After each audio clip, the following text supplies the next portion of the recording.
coming up. Universal Orlando, of course, is not open right now. So we're going to chat just a little bit about that and what the future will hold, or what we think it will hold at least.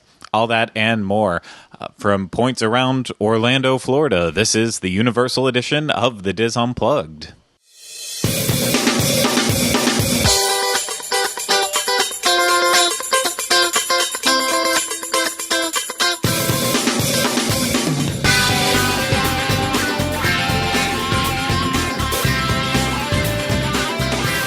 This is the Diz Unplugged Universal Edition, episode 252.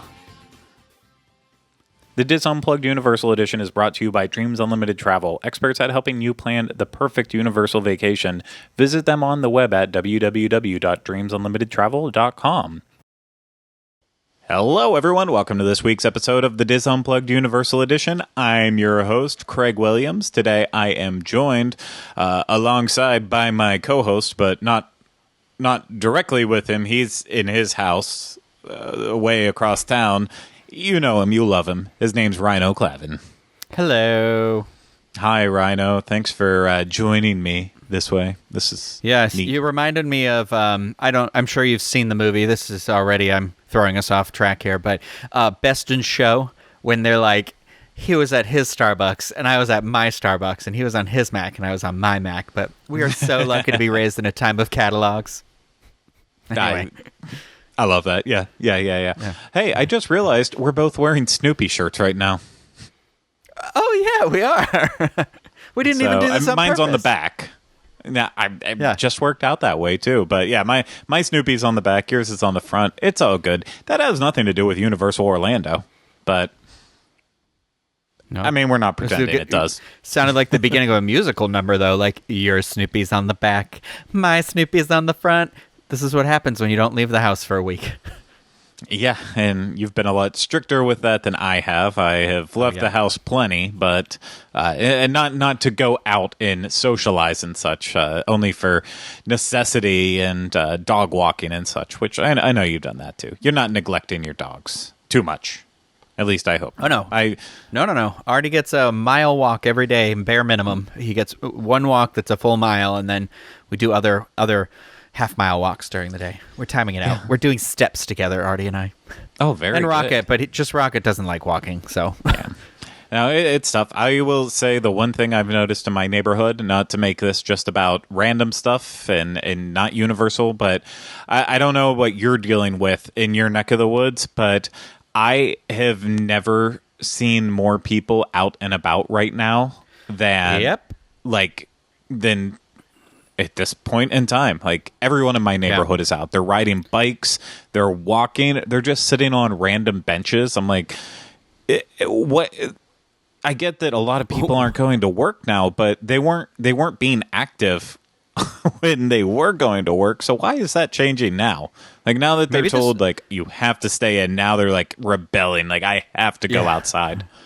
Maybe this is what'll take the turn on, like, obesity in the United States. You know, we all think, like, oh, we're going to snack like crazy in the house and put on weight. But the reality is, maybe because we're being told we can't do some stuff, we're just going to become so much more active, like active at home, you know?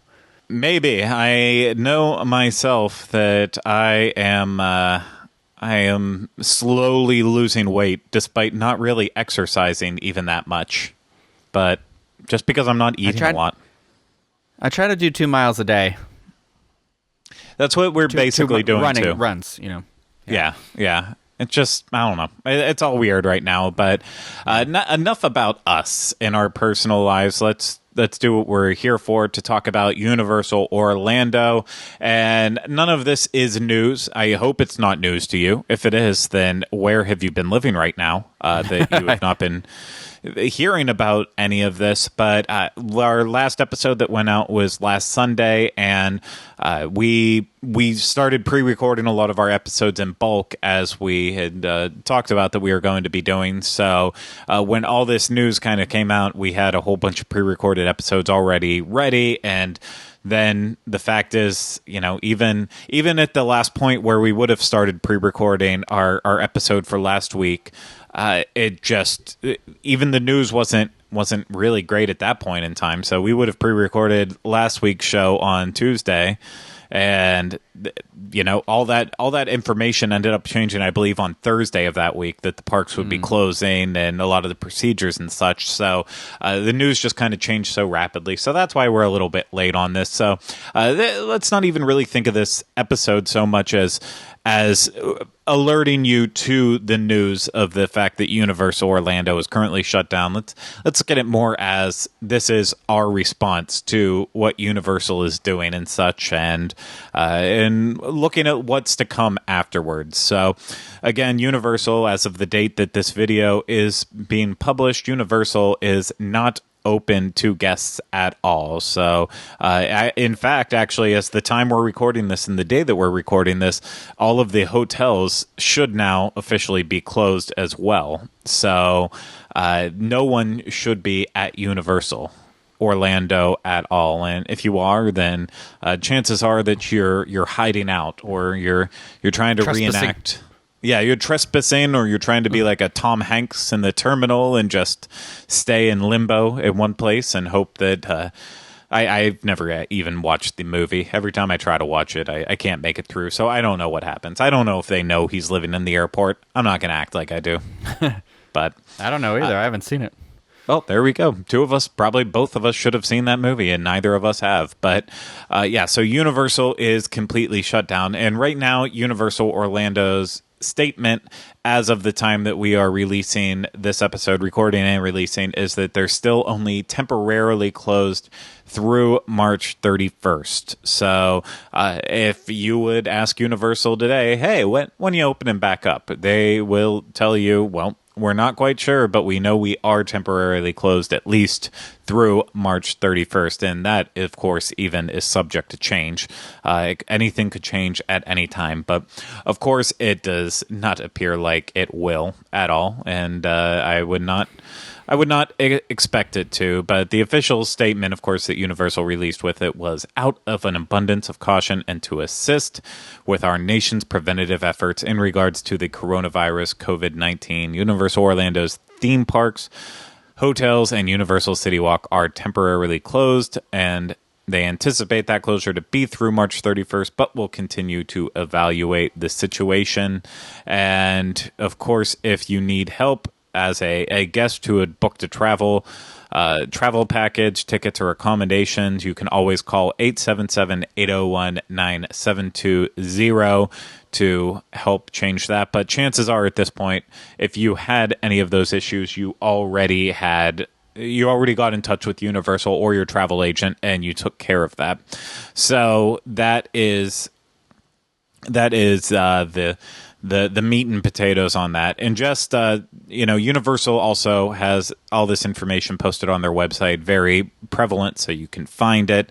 And that includes an entire section of frequently asked questions, such as, can I get a refund? What happens with the hotel and package bookings? And what if you make a booking while Universal Orlando is currently closed? As well as stuff about annual passes, Blue Man Group, and such. And we can run over them. Should we run over them? I think we should. Okay. Well, that works for me. Then we will. So the first question, I guess, that they were getting frequently asked was, can you get a refund? Well, yeah. Unexpired single-day tickets that have already been purchased will be valid on any day for 365 days from the purchase date. Unexpired multi-day tickets that have already been purchased will also be valid for use on any day from 365 days from purchase, but as always, must be used within 7 days of first use. If you cannot travel during this time, you can apply the value of a wholly unused ticket towards a new purchase. So lots of flexibility. Ticket. What's that? A holy ticket. A holy ticket. A holy ticket.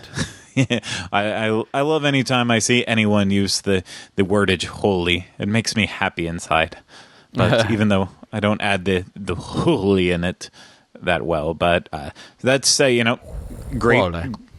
great news for people out there with ticket issues on that it's very flexible in terms of how long you have to use it, and the fact that even beyond that you can use it for when you are able to travel in the future and making it with a new purchase. So with the hotel and package bookings, the great thing about those is that anyone who had the room or package reservations during this closure period, they're able to change that up, modifying or canceling it with no penalty or fee at all. And again, as it's the hotels are now closed too, so that's not even an option. Parks, hotels, City Walk, all closed.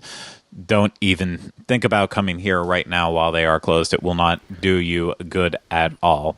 So we're going to save the what if I make a booking while they're closed for very last. But as Disney said with the annual passes, if you have an annual pass to Universal Orlando, it will be extended by the number of days that the theme parks are closed. So essentially, we'll see how long it takes to reopen, and that's how long you get extra days on your annual pass, which I appreciate as an annual pass holder. I'm sure you do too. Oh, yeah, of course, for sure. Hey, they're going to take care of you. If you can't go to the park, then they're going to put it back. You know, it's one of those, like, it shouldn't be freaked out about it. Yeah. But I also know that one of the biggest questions you've had, Ryno, is what about Blue Man Group? Oh, my gosh. What about Blue Man Group? Well, of course, Blue Man Group isn't open because that would just, in a time when you're only supposed to have 10 people in a room together at once, that would Isn't be that an how issue many for people Blue are Man Group. always there? Boom. No. Oh, you did it. Yeah, That was you rude. went there. Sorry, that's rude. It was mostly because even though you won't find me saying that many positive things about Blue Man Group, actually those shows usually are pretty busy. So And I'm I not actually saying they haven't sell seen out. it and do want to, so it's fine. Whatever. No, one day. Well, unfortunately, all the shows right now are still canceled through March 31st, like everything else. So no dice on that. But if you did have tickets for Blue Man Group during the closure time, call 407 Blue Man, which is 258-3626, and they'll give you some assistance on that. I didn't mean to laugh at that, but it sounds like the joke from Arrested Development. Yeah, right. But I just touched my face repeatedly. I'm sorry. gross. How dare you? You're supposed to be setting a good example right now, Ryno. I just washed my hands. You nasty. It's fine. Yeah. It's fine. It's all okay. It's okay. It's okay. So, were you able to make it out to any of the Mardi Gras nights right before it closed, or Did you miss out? Oh, which one? Yeah. So I went to go see Live Plus. And I wasn't gonna go because that night it rained, and I was like, no, and so nobody was going, and none of my friends like really knew who they were, which is a super hardcore bummer for me. And I have to reevaluate who I've chosen to be friends with. And so I was like, and I know you guys you had said not to not include you in that, but you and I had spoken. You said, I don't think we're going to go because of the rain.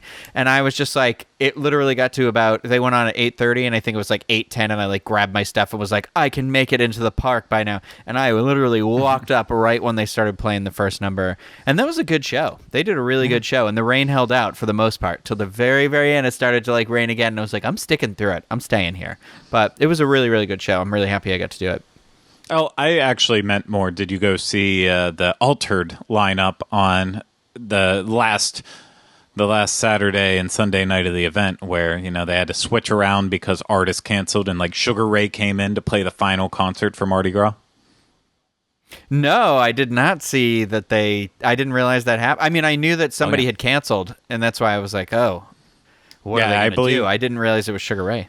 I believe it was Diana Ross, and then I can't remember who the other artist canceled. So they had to flip up both of the last two nights, and Sugar Ray came in to play the final night. But that was the entire point I was trying to make with all of that, is that Universal Mardi Gras is officially over now.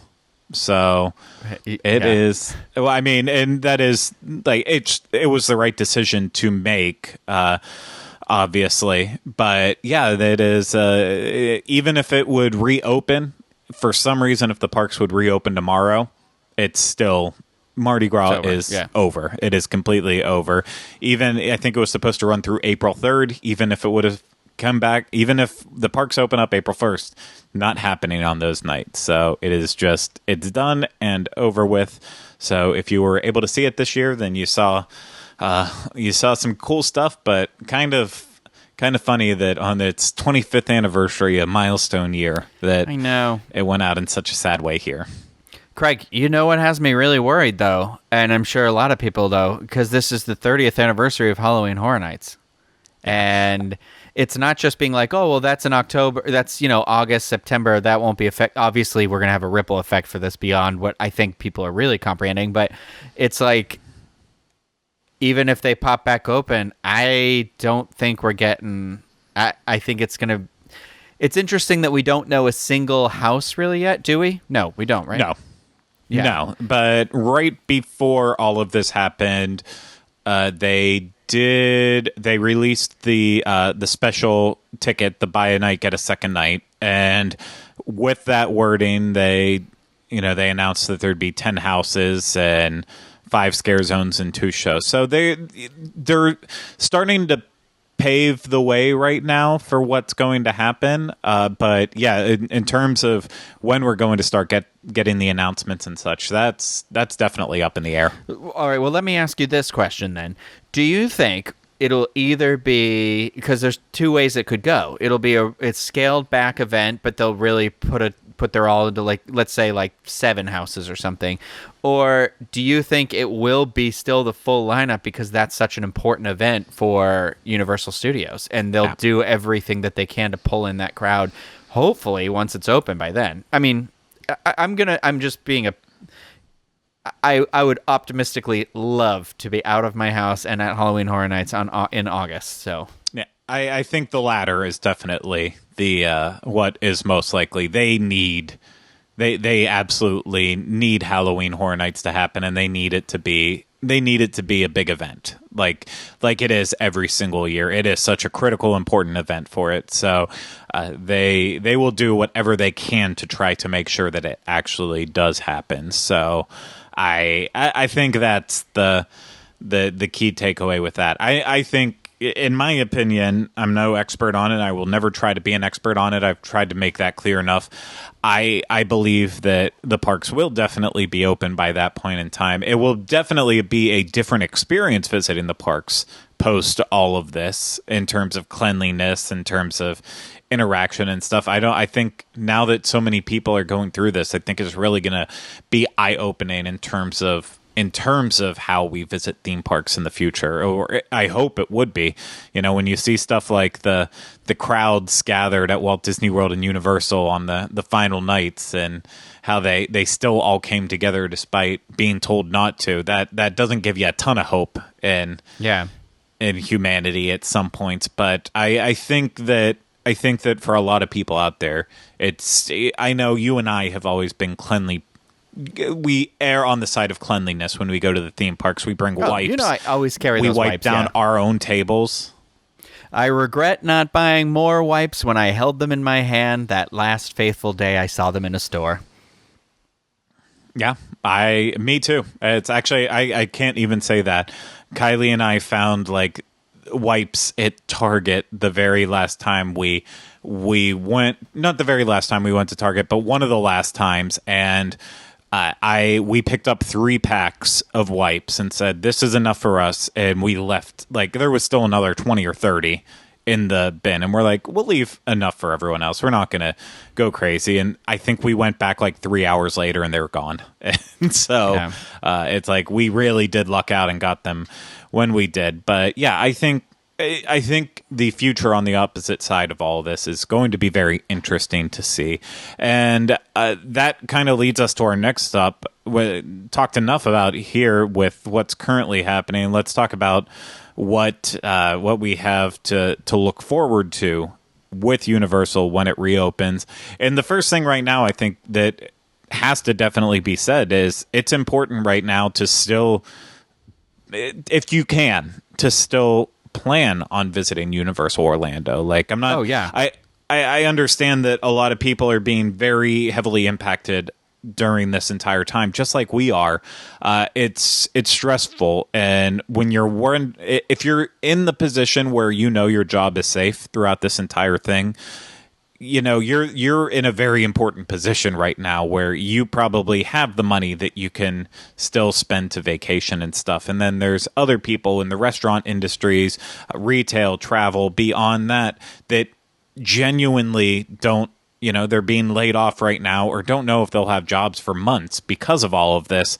And they can't afford to plan a vacation right now. And I'm not trying to say like, oh, this is the plea to get you to plan a vacation. But I mean, it's in terms of bringing the economy around full circle after all this, people are going to have to eventually spend money and stuff. And if you're in a position to, then, you know, definitely go ahead with it. Like I know my job is personally pretty safe unless our entire company would close up. So, you know, I've been talking about it to no end that I want to get to New York, and as soon as this all blows over, I will plan my trip to New York so I can finally get up there and have a nice getaway. But you can right now still plan your trips to Universal Orlando, and that of course can actually really benefit you. And the reason for that is because right now Universal they've put in place what they call the stress-free booking policy. So which essentially means and comes down to that right now anything can be modified or canceled with no fee at least 24 hours prior to your arrival. And so this actually, even though all this stuff kind of came out, I just touched my face, boo on me, even though this all came out kind of on the end of all the park closures and stuff, the stress-free booking policy kind of went into place on March 4th for any travel between March 4th and August 31st. And sorry, I forgot to give you the entire purchase dates on it. So anything you book right now, March 4th through April 15th, 2020, for travel between March 4th through August 31st, 2020, that falls under this stress-free booking policy. So with a ticket policy during this stress-free booking policy applies to new tickets being purchased.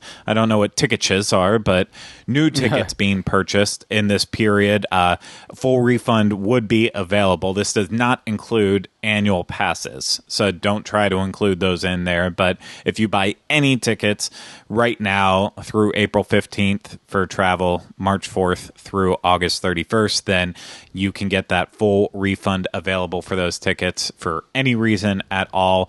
And, you know, of course, if the park ends up being closed, that's still going to be covered and all that. But really, really good offer. And on top of that, too, right now they're running the buy 2 days, get 2 free park ticket. So you can have the stress-free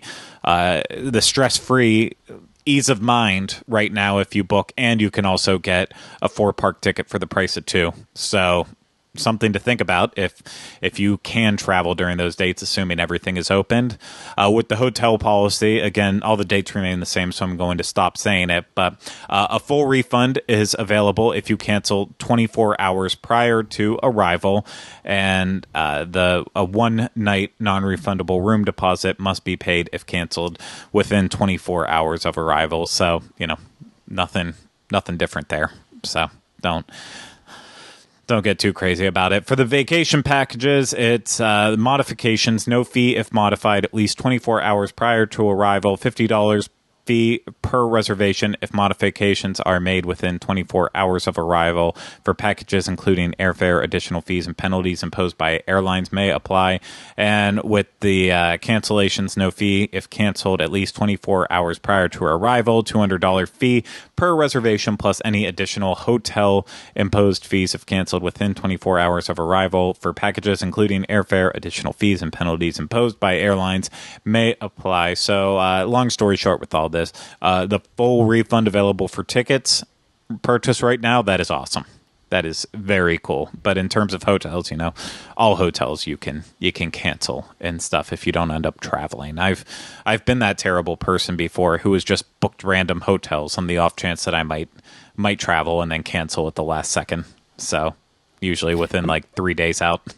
I mean, it gives you something to look forward to. It's like if that's what you want to hold on to and be like, this is how we're going to reward ourselves for a job well done by social distancing and, keeping everything as good as we can, as long as we can, that it's nice to have that hope, Yeah. So that's one thing in terms of being able to look forward to, is that you can still plan those vacations right now and book those packages and book those tickets that are refundable and such. Another thing to look forward to on the after side of all of this is obviously Universal's Endless Summer Resort, Dockside Inn and Suites, was supposed to open up this past week. That did not happen because of the hotels inevitably shutting down. So right now there is a question mark over the actual opening date for Dockside Inn and Suites. But Ryno, you actually got to do a brief tour of Dockside Inn and Suites. I did, yes. And do you want to share a little bit about it? What you thought of it? So Dockside Inn and Suites is the sister resort, as they constantly referred to it as, of Surfside. Is that what the other one's called? I'm sorry. Surfside, yes, right? Surfside. Yeah, sorry, okay. I apologize. In my head I was like, Surfside sounds off, but no, Dockside, and there's definitely, like, the hotels on the outside might appear similar, but they're definitely different aesthetics on the inside. In certain ways, like there's a lot more like wood.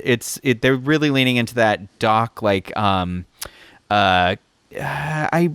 I don't want to say 70s vibe, but there is a bar in the lobby, and the whole back of the bar was designed to be kind of like a yellow Volkswagen Beetle bus. And it's like all the taps are off the side of the bus and everything like that. And it's really cool. I thought the rooms are really well laid out. They're similar in layout to Surfside as well. But there's just something about the aesthetic. It appeals to me a little bit more than the other one. So I'm actually a little sad that we can't, that people aren't going to be able to experience it as soon as they were originally hoping, but it'll be there pristine and waiting, I'm sure, ready to go. Yeah. But it looks like actually they're going to have a lot of really interesting dining options at this one, as opposed to, we did not have the greatest dining experience at Surfside, but Dockside has like a different type of take on the food, and it seems like it might work better than the version we came across on the other side. So some things I look forward to going back to check out over there. Yeah, I can't wait to get over there for the first time, since I didn't get to do the tour with you. It was on a Tuesday, so I had to be setting up for our Tuesday show, and Ryno got to go over and check it all out, so be the important person. For once. But you've been more than once. So, and I wore a Disney t-shirt. Yeah, you did. And I noticed as soon as you got to work, I was like, "Oh, that was a choice." But hey, it happens. You know what? I already had left my house. I'd already left my house. Yeah, I get it.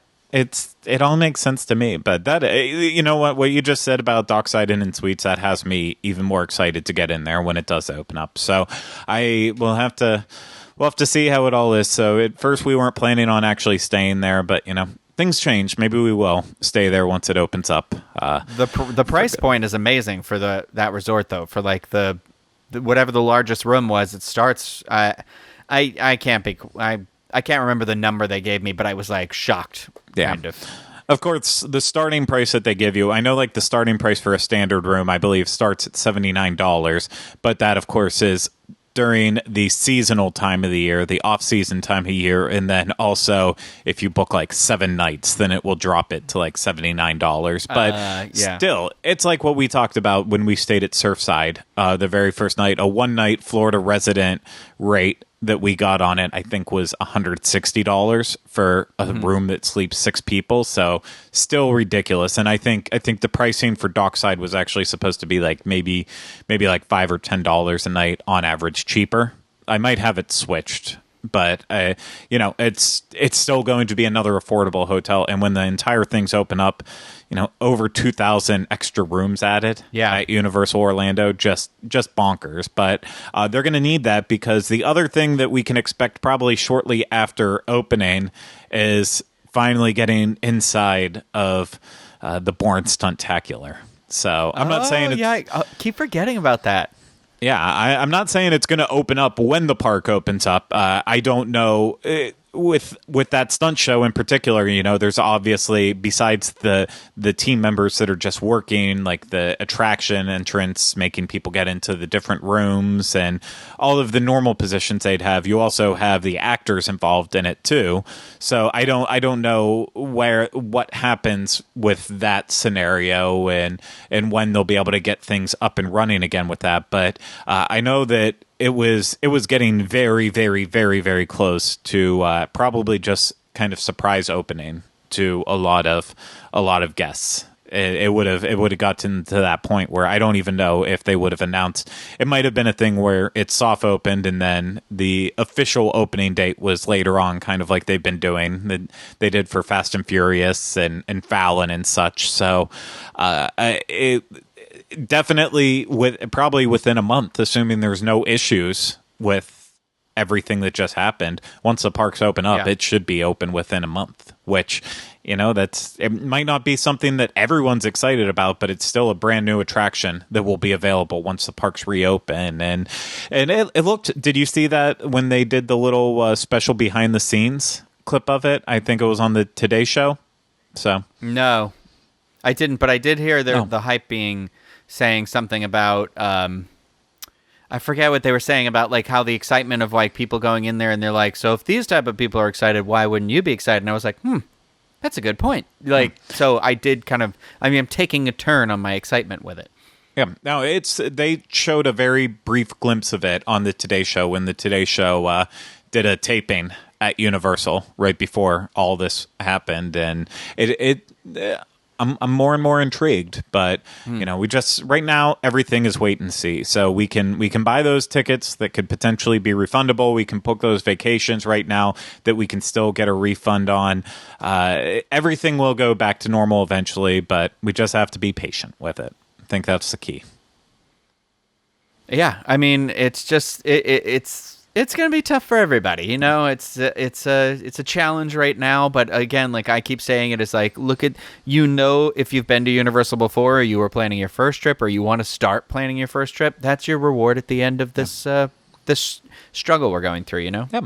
And, of course, we have to give a shameless plug to Dreams Unlimited Travel, which, if you would have booked your Universal vacation through Dreams Unlimited Travel with all of this happening, they would have taken care of it for you. And but, of course, it's some people like to be more hands-on and don't like to go through travel agencies, but that's one of the great things about Dreams is that they are here to have your back on that, to look for discounts that can affect you, to help in any crisis that you might have. So think about it in the future when you are booking your Universal Orlando vacation. And of course, they are the people that Dreams has that book Universal. They are experts on Universal, so they can answer any questions that maybe we even miss when we're doing these podcasts and videos. So they can help fill in the gaps for you to have the best vacation possible.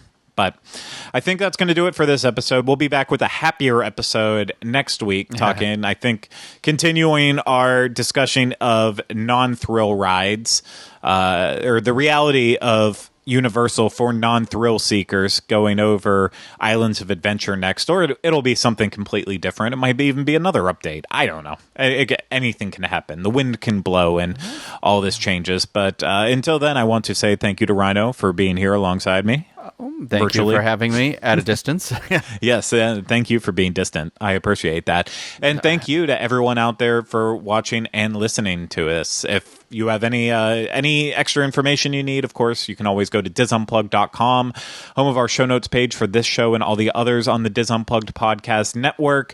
And you can find links to our social media and more there as well. And if you are watching this on YouTube, go ahead, subscribe, hit that bell button so you get notified when we have new videos, which we've been having a lot come out recently. So definitely something to make sure you are subscribed to.